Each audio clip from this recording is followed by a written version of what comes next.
Chapter 15 Improvement in Food Resources. Importance of food. We know that all living organisms require food. We require food for energy, body development, growth and maintenance of health. Food supplies nutrients like proteins, carbohydrates, fats, vitamins and minerals. Plants and animals are major sources of food for us. We obtain most of this food through agriculture and animal husbandry. India is a densely populated country. Needless to say, there is huge requirement of food products. To meet these requirements, more land should be brought under cultivation. We need better methods to increase production efficiency of crops and livestock. Introduction of mechanized farming has helped to increase the crop yield. Modern researches in biotechnology have helped in improving the quality of food products. Let us now discuss the various ways to increase the yields of crops and livestock. Efforts have been made to increase food production and meet the increasing demand of people. Under these efforts, Green Revolution has contributed to meet the increased demand of food products. White Revolution led to better and more efficient use as well as availability of milk. However, it was observed that these revolutions led to the depletion of the natural resources. As a result, there were more chances of causing damage to natural resources and destroying the balance. Thus, it becomes important to increase the food production without degrading the environment and disturbing the balance. Hence, there is a need for sustainable practices in animal husbandry and in agriculture.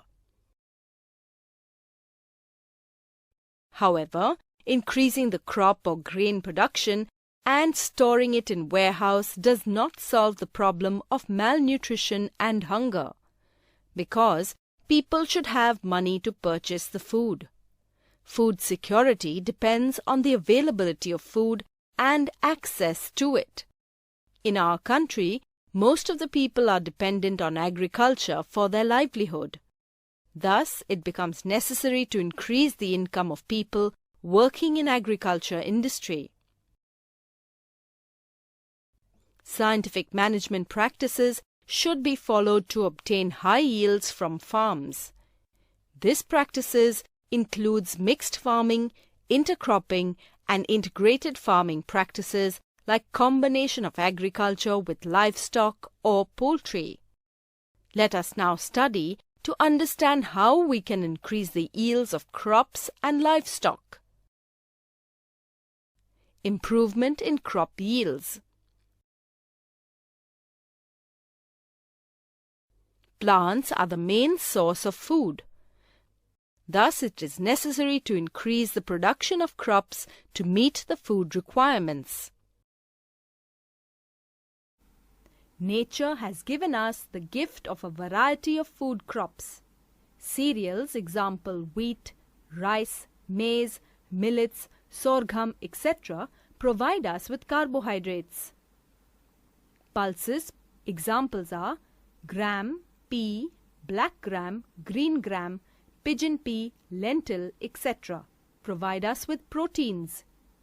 Oil seeds, examples are soya bean, groundnut, sesame, mustard, linseed and sunflower, provide us with necessary fats. Castor oil is a medicinal oil. Vegetables, fruits and spices provide vitamins and minerals. Fodder crops are being raised as food for livestock. Example, barseem, Sudan grass, Rhodes grass, etc.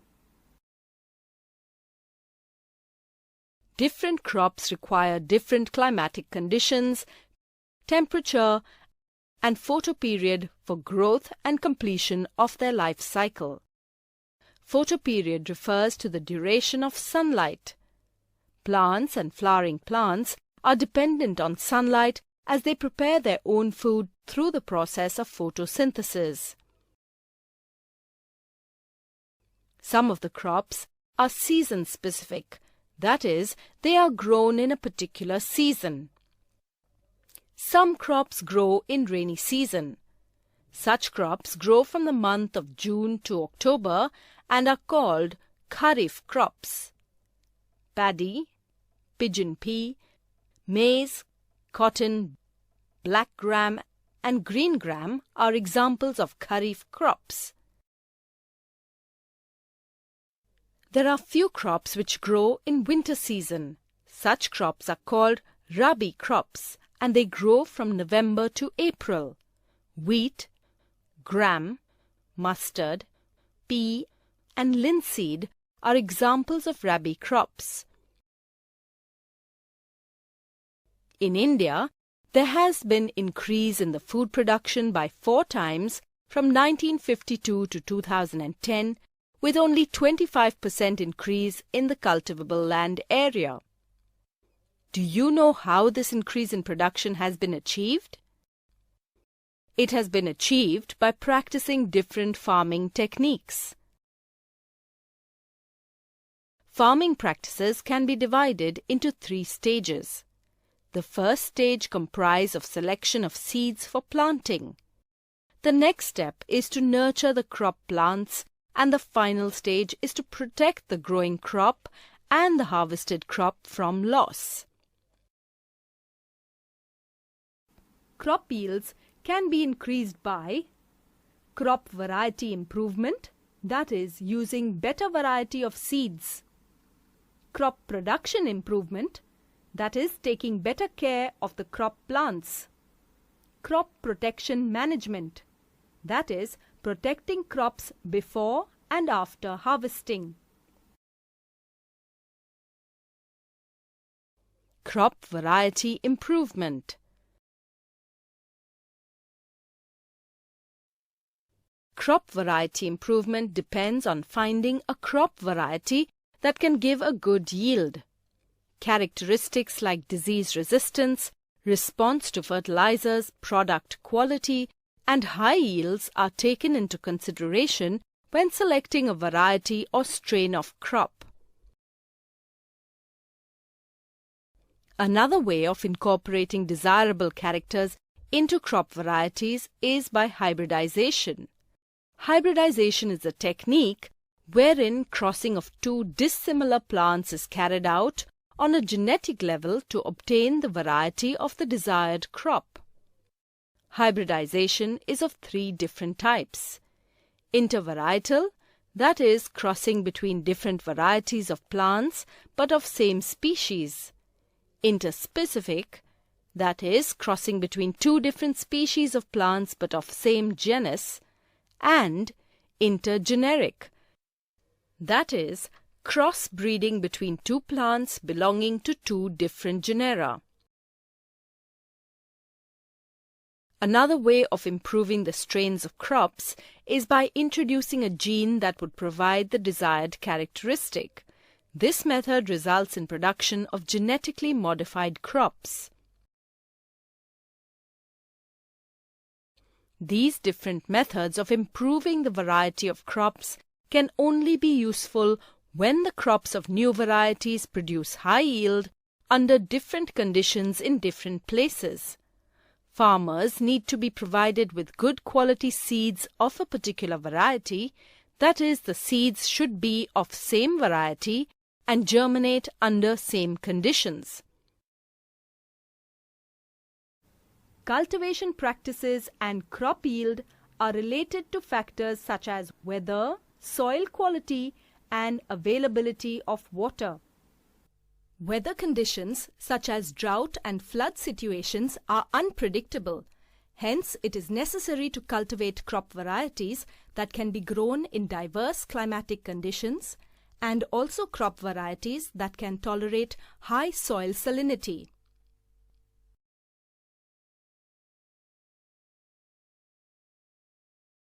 Let us now understand some factors for which variety improvement is done. Higher yield. The main aim of crop improvement is to improve the productivity of the crop per acre. Quality seeds of improved plant varieties are used for their commercial production. Improved quality. Quality considerations of crop products vary from crop to crop.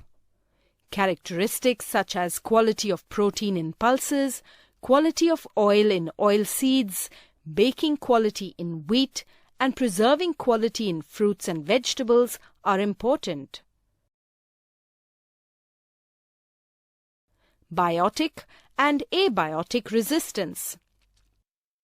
Under different situations, crops suffer due to biotic stress such as diseases, insects and nematodes, and abiotic stress such as drought, salinity, waterlogging in crops, heat, cold, and frost. Crop yield would decrease due to these reasons. So, varieties resistant to these biotic and abiotic stress can improve crop production. Change in maturity duration. The crop variety is more economical if the duration of crop from the period of sowing to harvesting is short. These short durations allow farmers to grow multiple rounds of crops in a year. This reduces the cost of crop production. Uniform maturity of crop makes the harvesting process easy and reduces the loss of production during harvesting. Wider adaptability. Crop varieties which have wider adaptability will help in stabilizing the crop production under different environmental conditions. Thus, it can be said that the crop which has a wider adaptability can grow in different climatic conditions in different areas. Desirable agronomic characteristics. Varieties of fodder crop which have desirable agronomic characteristics such as tallness and profuse branching help in setting higher production. Similarly, dwarfness is a desirable character in cereal crops. Due to dwarfness, crops consume less nutrients. Thus, the development of new varieties of crop which have desirable agronomic characteristics are more important in the production of higher yield. Thus, it can be concluded that these various methods help in improvement of the crop variety. Crop production management.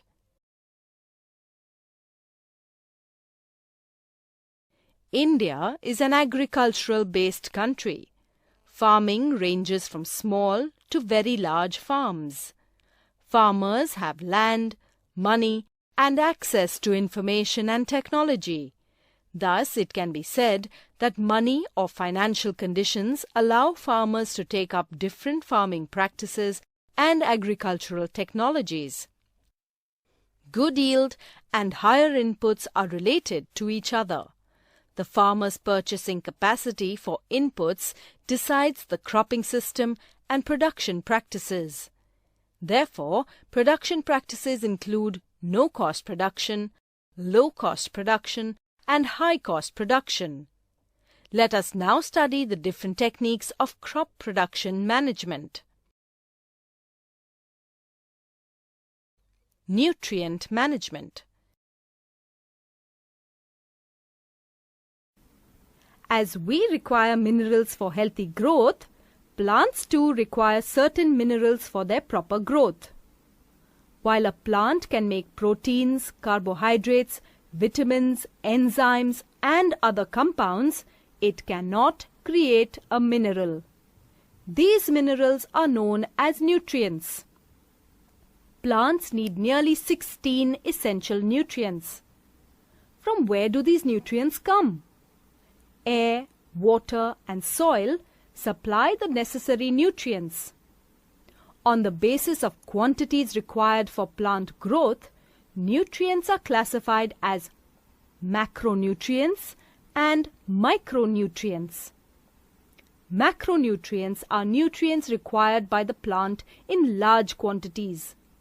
They are carbon, oxygen, hydrogen, nitrogen, phosphorus, potassium, calcium, magnesium, and sulfur. Nitrogen, phosphorus, potassium are required in greater quantities than others and hence are also termed as primary nutrients. Repeated cultivation of crops decreases the primary nutrients present in the soil. Micronutrients are nutrients required by the plant in small quantities.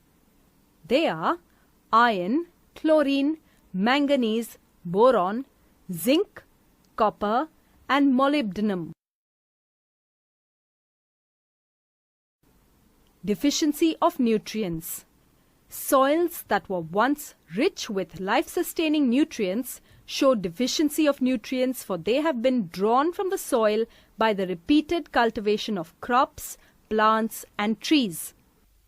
If nutrients are not replaced by decaying organic matter or by farmers and other soil tenders, the soil will be gradually reduced in mineral value and unable to support physiological processes in plants like reproduction, growth, respiration, susceptibility, etc.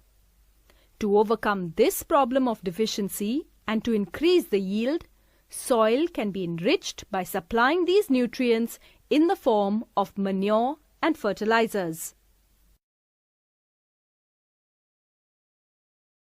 Manure. Manure is a product obtained by the decomposition of organic matter like cow dung, human waste, and plant residues, which replenishes the soil with essential elements and adds humus to the soil. They are also commonly known as natural fertilizers. Humus enriches the soil by adding nutrients, thereby increasing the crop yield.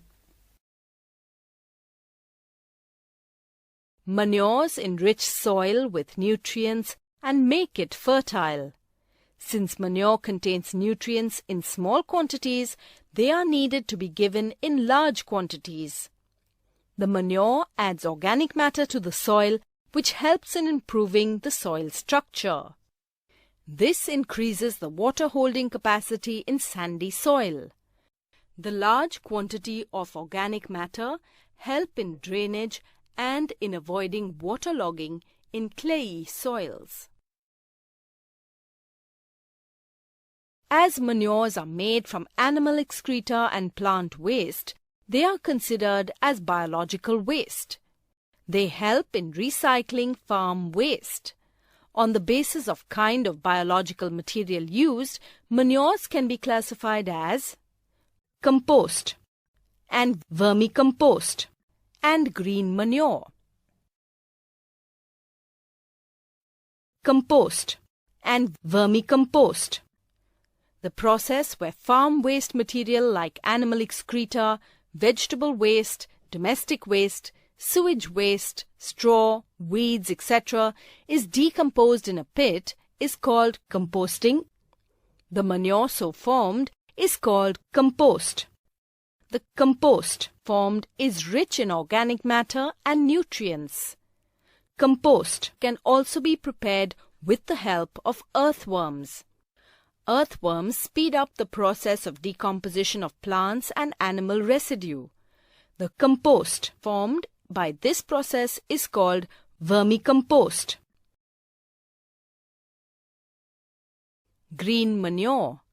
It is a practice of growing plants like sun hemp or guar before sowing the crop seeds. These green plants are mulched by ploughing into the soil. These green mulched plants turn into green manure, thereby enriching the soil in nitrogen and phosphorus. Fertilizers. Fertilizers are manufactured artificially in the industrial units by the use of the chemicals and are used for the commercial purpose. Fertilizers supply phosphorus, potassium, and nitrogen. They are used to ensure good growth of leaves, branches, and flowers. Fertilizers help in production of higher yields in high-cost farming. Fertilizers need to be applied carefully in terms of dose, duration, and observing pre- and post-application precautions for their complete utilization. This needs to be taken into care because sometimes fertilizers get washed away due to excessive irrigation and are not fully absorbed by the plants. Flowing of excess fertilizer leads to water pollution. Continuous use of fertilizer can destroy the soil fertility because the organic matter in the soil is not replenished and the microorganisms in the soil are harmed by the use of fertilizer. Short-term benefits of fertilizer and long-term benefits of manure maintains the soil fertility and are considered to produce optimum yields in crop production. Organic farming is a farming with minimal or no use of chemicals such as fertilizers, herbicides, pesticides, etc. The system uses organic manures, recycled farm wastes, and biological agents to enhance the fertility of soil and for pest control. Organic farming helps in maintaining environment health by reducing the level of pollution. Organic farming promotes use of biofertilizers and biopesticides. Biofertilizers. Organisms which enrich the soil with nutrients are called biofertilizers. Blue-green algae and rhizobium that help in nitrogen fixation are biofertilizers. Biopesticides. Naturally occurring substances, microorganisms and other biological agents that control pests are called biopesticides. Neem leaves or turmeric used for grain storage are biopesticides. Different cropping system like mixed cropping, intercropping and crop rotation prove beneficial in control of pests and insects. These also provide nutrients to the soil. Irrigation.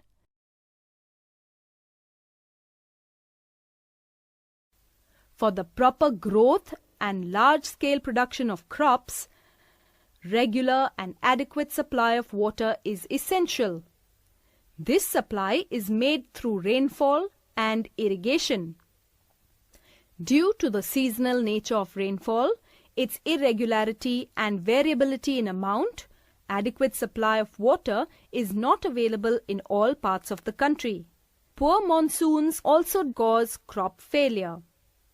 To ensure that crops get water at right growing stages, more and more land is being brought under irrigation. The process of supplying water for agriculture by means of canals, wells, reservoirs, tube wells, etc. is known as irrigation. Advantages of irrigation. Irrigation has made it possible to bring the low rainfall and drought-prone areas under economic cultivation. In the areas where rainfall is sufficient and groundwater is also available, irrigation has raised the per hectare yield of crops. It has made possible the cultivation of more than one crop in a year in an assured manner. The various methods of irrigation are adopted in our country. Scientists have also developed many crop varieties that can tolerate drought conditions. Droughts occur because of irregular distribution or scarcity of rains. Droughts poses threat to farming areas which are dependent on rains and where farmers do not use any irrigation methods. Light soils have less water retention capacity, and the crops grown in such soil get adversely affected by drought conditions. India has a highly varied climate and a wide variety of water resources. Different irrigation systems are adopted to supply water to agricultural land depending on the kind of water resources available. These include wells, canals, rivers, and tanks. Wells. Wells are constructed wherever plenty of exploitable groundwater is available. There are two types of wells: dug wells and tube wells. In dug wells, water is collected from water-bearing strata. Tube wells are constructed by setting down a pipe penetrating through the soil deeply and pulling the water from the deeper strata. From both these wells, water is lifted by pumps for irrigation. Canal irrigation. In India, irrigation on extensive areas is carried out with the help of canals. The main canal receives water from different sources like reservoirs or rivers and is branched further for irrigation. River lift system. In areas where canal flow is insufficient or irregular due to inadequate reservoir release, the lift system is more rational measure. In this system, water is directly drawn from the rivers for irrigation by pumps. Tanks. Tanks are small storage reservoirs which intercept and store the water from smaller catchment areas. Rainwater harvesting and watershed management are fresh initiatives for increasing the water available for agriculture. Construction of small check dams increases the level of groundwater. The check dams stop the rainwater from flowing and reduces the soil erosion. Cropping pattern.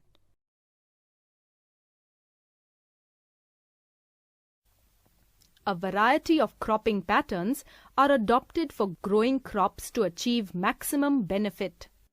Commonly practiced cropping systems are mixed cropping systems, intercropping systems, and crop rotation practices. Mixed cropping or multiple cropping. Mixed cropping is the practice of growing two or more crops simultaneously on the same piece of land. It is also known as multiple cropping. This type of cropping leads to an improvement in the fertility of the soil and hence increase in crop yield. The two selected crops grow simultaneously, supporting each other. Mixed cropping is an advantage against crop failure due to abnormal conditions like climatic conditions, attack of diseases, etc. Some successful mixed cropping practices are soya bean and pigeon pea, maize and udad dal or black gram, groundnut and sunflower, sorghum and pigeon pea, wheat and gram. Intercropping. Intercropping refers to growing more than one crop in the same land area in rows of definite proportion and pattern. A few rows of one crop alternate with a few rows of the second crop. The crops selected are such that their nutrient requirements are different. The goal of intercropping is to produce a greater yield on a given piece of land by making use of resources that would otherwise not be utilized by a single crop. Some successful intercropping practices are bajra and cowpea, cotton and mung bean, soya bean and maize. Crop rotation. Growing one type of crop continuously in the same piece of land for years together result in depletion of land's fertility due to nutrient deficiencies and increase in disease in crops. Therefore, the rotation of crops is absolutely essential. Crop rotation is a process of growing different crops in succession on a piece of land in a specific period of time with an object to get maximum profit from least investment without impairing the fertility of soil. The sequence of crop rotation may be seasonal or year-wise. The availability of moisture and irrigation facilities decide the choice of crop to be cultivated after one harvest. If crop rotation is done properly, then more than 2 crops can be grown in a year with good harvest. Crop protection management. Crops are infested by various pests like insects, weeds, and diseases. If pests and weeds are not controlled at a proper time, they can destruct the crop so much that most of the crop is lost. The unwanted plants which grow with a cultivated crop in a field are called weeds. Example, xanthium, gokru, and parthenium, gajar ghas, wild oat, grass, argemone. The growth of weeds in the crop fields is harmful because they consume a great amount of nutrients, water, sunlight, and space which are meant for the crop plants. Growth of weeds tends to reduce the crop yield and lower the quality of food grains. The weeds also harbor pests and spread crop pests and crop diseases. Therefore, it is important to remove weeds from the cultivated fields during early stages of crop growth, as it is essential for good harvest. Generally, insects and pests attack the plants in 3 ways. 1. They cut the root, stem, and leaf. 2. They suck the cell sap from various parts of the plant. And 3. They bore into the stem and fruits. They thus affect the health of the crop and reduce yields. Diseases in plants are caused by pathogens like bacteria, fungi, and viruses.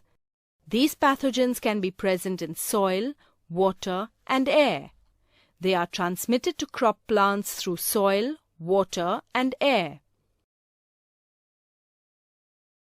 Thus, weeds, insects, and diseases can be controlled by various methods.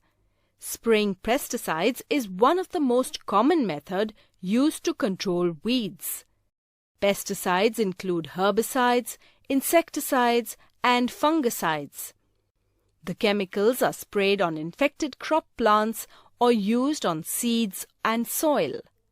Excessive use of these chemicals can harm the crop, which is not infected, and even cause pollution. Biological control of pests and diseases is a method of controlling pests and diseases in agriculture. This method relies on natural predation rather than use of chemicals. In this method, certain birds, insects, or other living organisms are deliberately let out in the fields. They destroy the pests selectively. These methods are very specific for a particular pest. Biological control is a very slow process.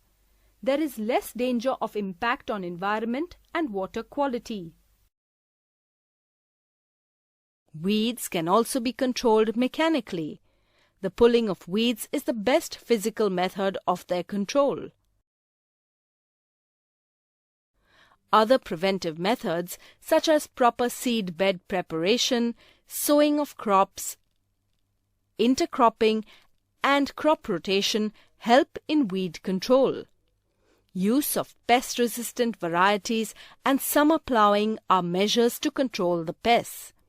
Summer ploughing is a method wherein the field is ploughed deep during summer, that is, from the month of May to June, to destroy weeds and pests.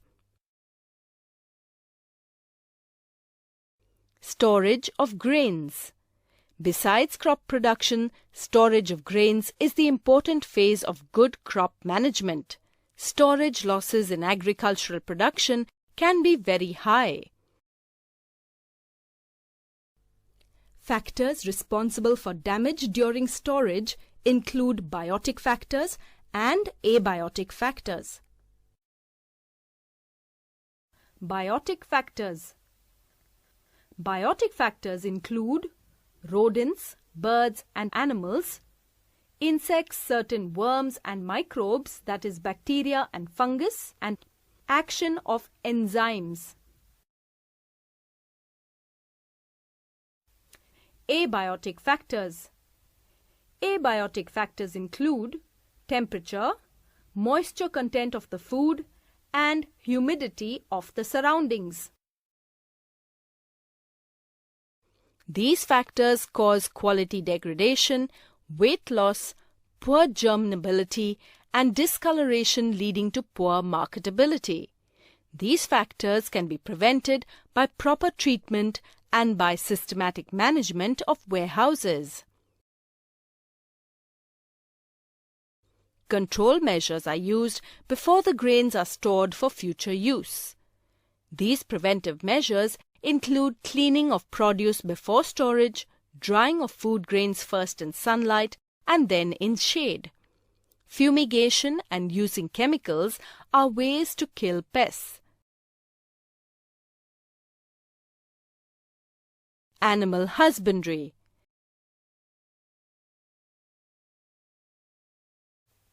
The branch of agriculture which deals with the breeding, feeding, shelter and health of domestic animals is called animal husbandry. It is the scientific and systematic management of livestock. Animal husbandry includes cattle farming, poultry farming, fish farming and beekeeping. Animals provide us food, leather, fur, and they are used for agricultural activities. Even though the bullocks have been replaced by tractors, yet the importance of cattle in agriculture economy remains almost unchanged on account of the yield of milk, manure, and hides. Thus, animals prove to be a very important resource, and as such, we need to improve our livestock and make the maximum use of them.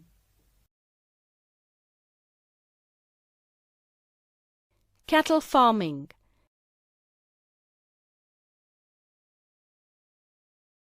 Cattle farming is done for two purposes: for milk and for draft labor for agricultural work such as tilling, irrigation and carting.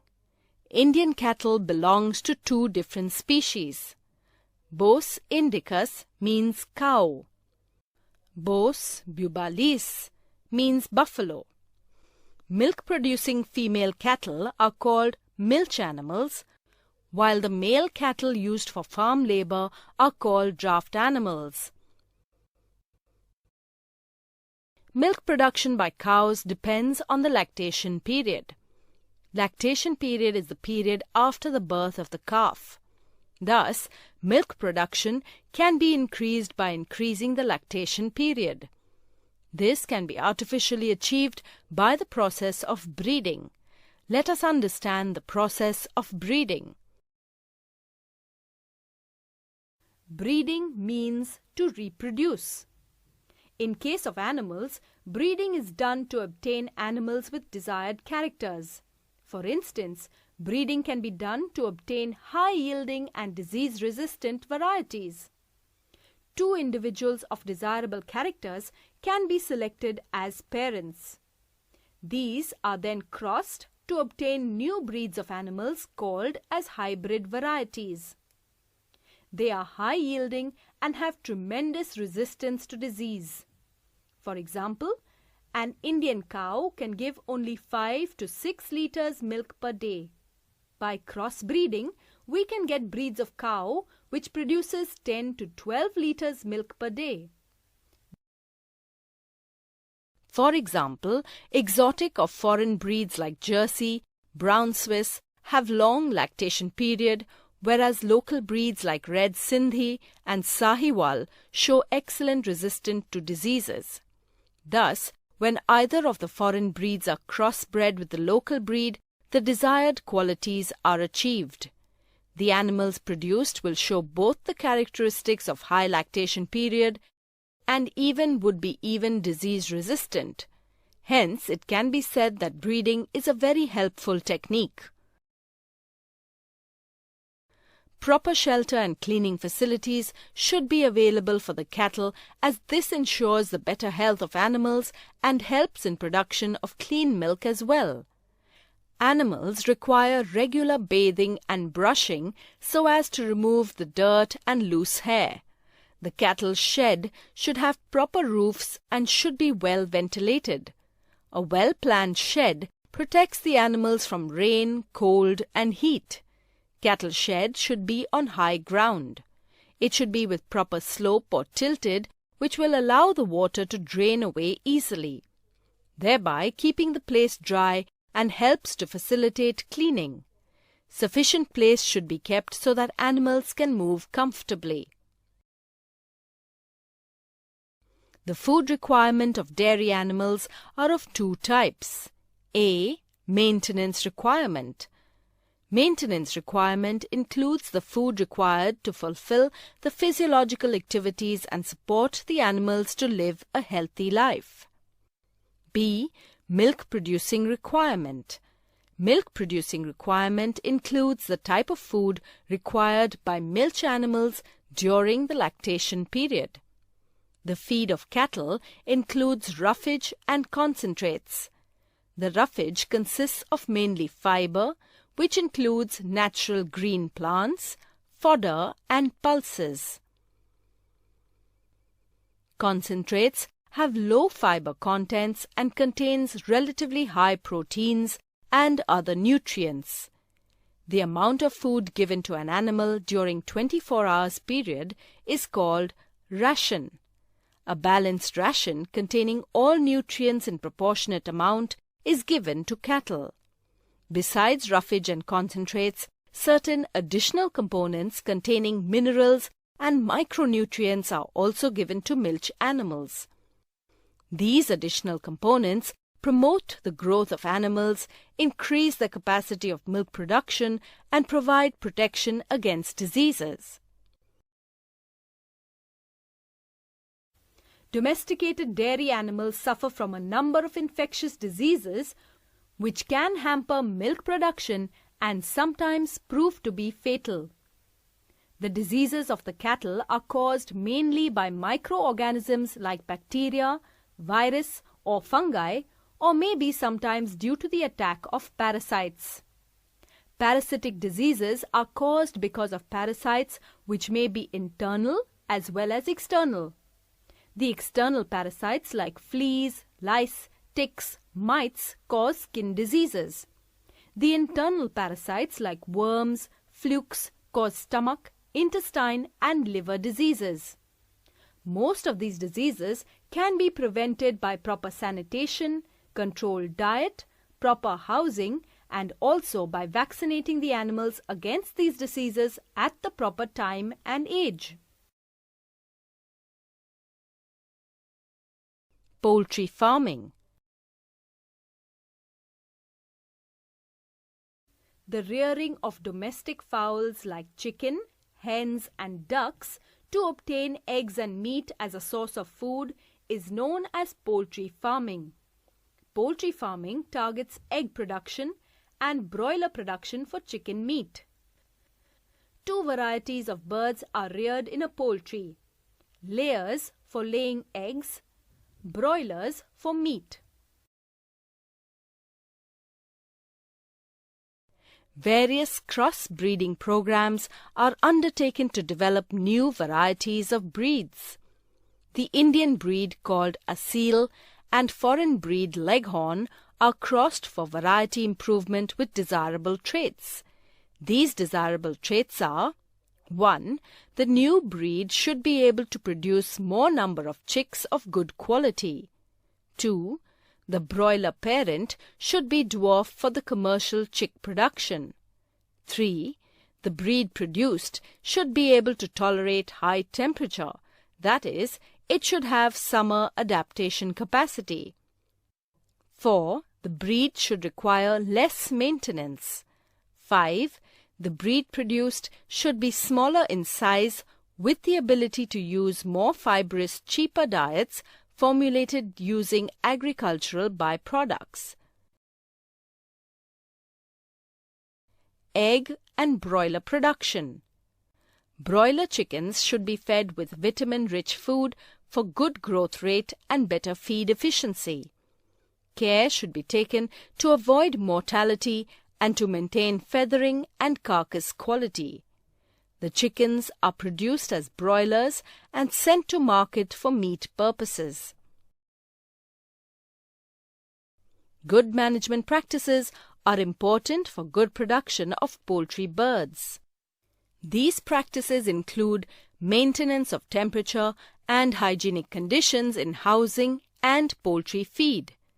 Prevention and control of diseases and pests should also be taken into account for better production of poultry birds.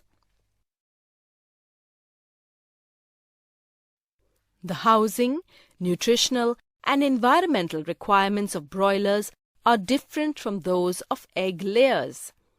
The daily food requirement or ration of broilers is protein-rich feed with adequate fat, whereas the level of vitamins A and K is kept high in the poultry feeds.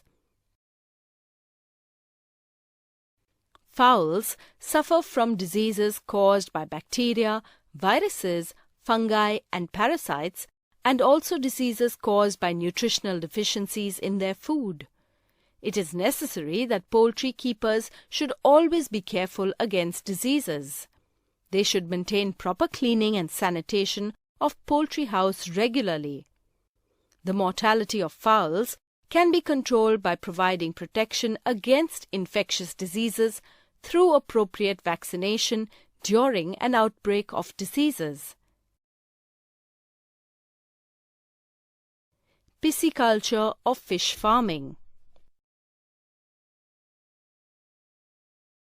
Fish is a valuable and important resource of food. It is rich in proteins. Fisheries or fish production include the finned true fishes as well as crustacean animals like prawns, lobsters, and animals of phylum Mollusca. In fisheries, there are two ways of obtaining fish. One is from natural resources, which is called capture fishing, and other is by fish farming, called culture fishing. The water source of fish culture can be either seawater or fresh water. Sources of fresh water include rivers and ponds. Fishes are aquatic and hence they can be cultured in water. Fishing can be done by capturing and even culturing them in marine and freshwater ecosystems. Marine fisheries. India has a vast scope of marine fishery. Marine fishery resources include 7,500 kilometers coastline and extensive deep sea. Popular marine fish varieties include fishes like pomfret, tuna, mackerel, sardine, Bombay duck, etc. Marine fishes can be caught using many kinds of fishing nets from fishing boats. More fishes can be caught by locating large schools of fish in the open sea using satellites and echo sounders. Some marine fishes of high economic value are farmed in seawater. These fishes include finned fishes like mullets, bhetki, and pearl spots. Shellfishes such as prawns, mussels, and oysters and even seaweed can be farmed in seawater. Oysters are cultivated for the pearls. As marine fish stocks get depleted, the demand for more fish can only be met by a practice called mariculture. Mariculture is a technique of cultivation of marine animals to meet the demands of marine food and other products.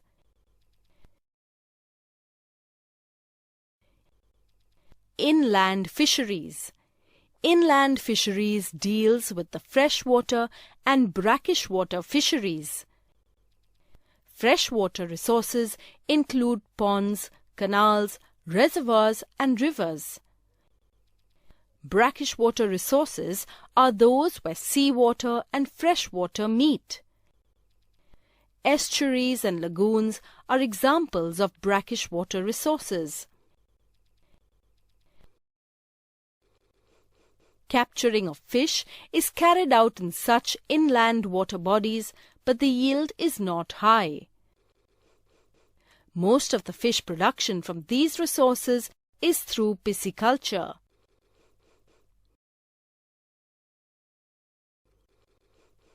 Pisciculture can also be done in combination with growing of rice crop. As paddy field needs more water, fishes can be cultured in the field. Intensive fish farming can be done in composite fish culture systems. In such systems, both local and imported fish species are used. In such intensive farming, a combination of 5 or 6 species of fishes are taken and put in a single pond. These species include katla, rohu, mrigal, common carps and grass carps. The species selected are such that they do not compete for food and have different food habits. Thus, the food available at all the parts of the pond is used.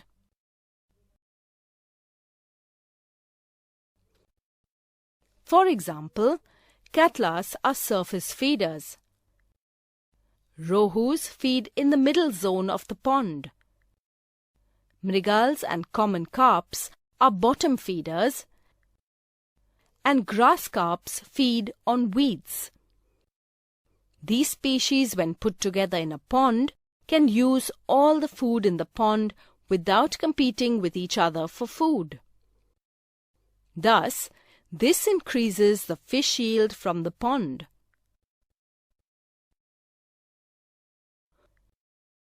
One of the major problems in composite fish culture or pisciculture is that many of the species of fish breed during monsoon season only. Even if the seeds of these fishes are collected from wild, they can get mixed with other species as well. Thus, it can be said that availability of good quality fish seed is a major problem in fish farming. To overcome such problem, breeding program is carried out wherein the fishes are bred inside the ponds using hormonal stimulation. This ensures the supply of pure fish seed in desired quantity.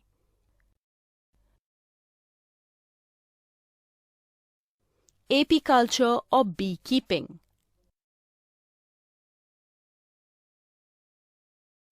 The technique of rearing honey bees at a commercial level for the production of honey is termed as apiculture. The extensive use of honey has made beekeeping an agricultural enterprise.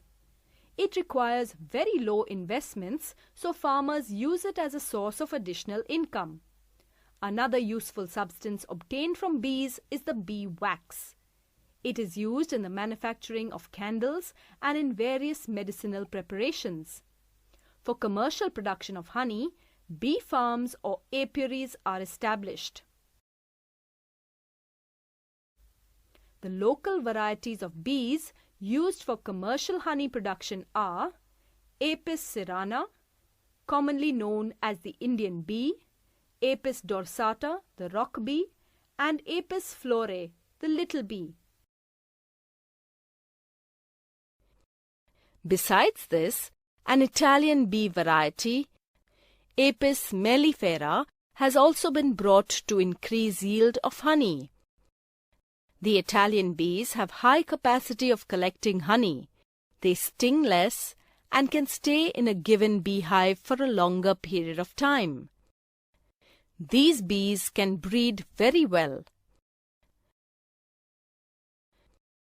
The quality of honey depends on the pasturage or the flowers available to the bees for nectar and pollen collection. The kind of flowers available also determine the taste of the honey.